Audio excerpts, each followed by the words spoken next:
Ayan guys, sarito ako sa Lalao and then talagang ako ay na-curious dito sa nakita ko sa YouTube na ito ay kinakain nila. Ayan, may papakita ko sa inyo guys. Ito. Nakain po yan, nakain. Ayan oh.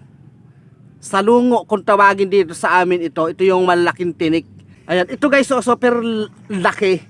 At talaga naman kapag ka natusok ka nito ay sabay ito yung napuputol. Napuputol sa halimbawa na tinik ka, ito yung napuputol yung pinakang galamay niya. Kaya kapag ka, natinik ka daw nito ay malalagnating ka at talaga namang mamamaga ang inyong paa kapag ka natinik ka nito. Grabe guys oh. Ayan, tulad dito guys yung napuputol na mga tinik.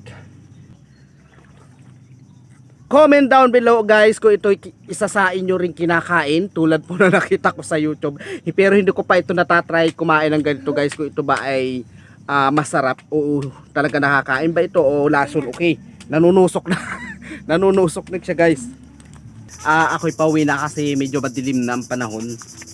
Maabutan ako dito ng sama ng malakas na ulan, kaya ito uuwi na tayo. Hindi talaga wala ako kahit na isang piraso ng suso o mapapakinabangan man. Wala talaga ako nakita guys. Super sa ida talaga rito. Wala talaga, wala akong madadala. Ayan. Kasi pumarito ako kasi ang laki ng hibas niya, pero wala naman suso o kabibi man lang ako nakikita. Kasi dito noong una-una kasi sa mga ganito, dyan mga nanggagapang-gapang laang siya. Ngayon wala talaga guys. Wala akong nakikita kahit na isang piraso man lamang. Wala talaga kahit isang suso. Ano ba to? Said na. Sobrang said. Ayan, ito yung anong tawag nga pa dito sa puno na to. Nawala na sa isip ko kung anong bang pangalan niya itong puno na ito. Nung high school kami guys, dito ito mga pinagtatanim namin itong mga ganito nun. Mga ganitong puno ng bakawan. Ayan, bakawan nga yata ang tawag dito guys.